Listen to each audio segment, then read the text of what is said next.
জনকণ্ঠ ডিজিটালে সকলকে স্বাগত জানাচ্ছি। এই মুহূর্তে আমরা রয়েছি বরিশাল জেলার বাকেরগঞ্জ উপজেলায়। এই উপজেলার রঙ্গশ্রী ইউনিয়নের শ্যামপুর 118 নং যে সরকারি প্রাথমিক বিদ্যালয় রয়েছে, সেই প্রাথমিক বিদ্যালয়ের যে সচিত্র সেটি কিন্তু আমরা আপনাদের কাছ থেকে দেখাতে চাই। দর্শক, আপনারা দেখতে পাচ্ছেন এখানে যে শ্রেণী কক্ষটি রয়েছে, সেখানে যে শিক্ষার্থীরা রয়েছে তারা কিন্তু তাদের শ্রেণী কক্ষের মধ্যেই ছাতা মাথায় দিয়ে তাদের যে শিক্ষা কার্যক্রম সেটি তারা গ্রহণ করছে। দর্শক, আপনাদেরকে আমরা জানিয়ে রাখি যে এই বর্ষা মৌসুম শুরুর প্রথম থেকেই এই বিদ্যালয়ের যে জলজীবী ভবনটি রয়েছে সেই ভবনের ছাদ থেকে এভাবেই কিন্তু প্রত্যেকটা ক্লাসরুম এভাবে বর্ষার পানি ঢুকে শিক্ষার্থীদের যে গায়ে কাপড়, সেই কাপড় সহ তাদের যে স্কুলের বই খাতা সেগুলোও কিন্তু ভিজে যায়।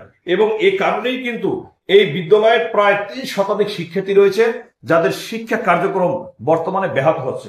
এবং দর্শক, আপনাদেরকে আমরা দেখিয়ে রাখি আমরা যে শ্রেণী কক্ষটিতে রয়েছি এটি মূলত গতকালকে হঠাৎ করে বর্ষার পানিতে ভিজে ভিজে ছাদের যে একটি অংশ সেটি কিন্তু ধসে শ্রেণী কক্ষের উপরে পড়ে যায়।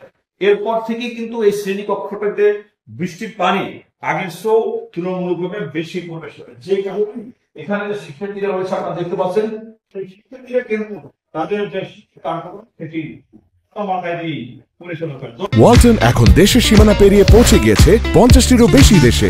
ওয়ালটন, ঘরে ঘরে বিশ্বজুড়ে। এখানে যিনি প্রধান শিক্ষক রয়েছেন তিনি কিন্তু আমাদেরকে জানিয়েছেন যে এই বিদ্যালয়টির যে ভবন, সেই ভবনটি কিন্তু 1971 সালে স্বাধীনতা যুদ্ধের আগেই যে পাকিস্তান পিরিয়ডের নির্মিত একটি ভবন ছিল এবং সেই ভবনেই কিন্তু এখন মোট 60টি যে শ্রেণীকক্ষ রয়েছে সেই 60টি শ্রেণীকক্ষেরই কিন্তু বর্তমান যে সচিত্র সেটি কিন্তু আমরা আপনাদের দেখাচ্ছি। আপনারা দেখতে পাচ্ছেন যে এখানে যে কয়টি শ্রেণীকক্ষ রয়েছে সেখানে কিন্তু শিক্ষার্থীরা তাদের যে এই বর্ষার কারণে ছাতা মাথায় দিয়ে কিন্তু তারা এখানে তাদের যে ক্লাসের যে শিক্ষা কার্যক্রম সেটি তারা এখান থেকে গ্রহণ করছে।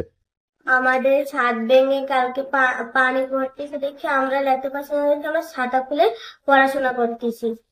আবার কালকে আমাদের এখানে ছাদ পড়ছে, আমরা আমরা আমরা সবাই আমরা সবাই সতর্ক ছিলাম দেখে আমাদের গায়ে পড়েনি। আর আমরা আমরা এখন আমরা আমরা এখন ঠিক বলে পড়াশোনা করতেও পারতেছি না, এই ছাদ ভাঙার জন্য পানি আমাদের গায়ে পড়তেছে আর আমাদের বই খাতা ভিজে যাচ্ছে আর আমরা পুরো ভিজে যাচ্ছি।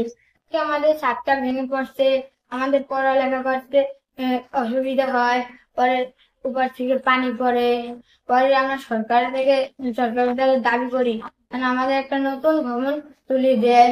পানি পড়ে এবং ওখানে বাচ্চারা বসতে পারে না, খাতা বই খাতা সব বাচ্চারা ভিজে যায় এবং খাতাও ভিজে যায়, খাতাপত্র বই পুস্তক ভিজে যায়। এই জন্য ক্লাস শ্রেণীকক্ষে পাঠদানে ব্যাহত হচ্ছে।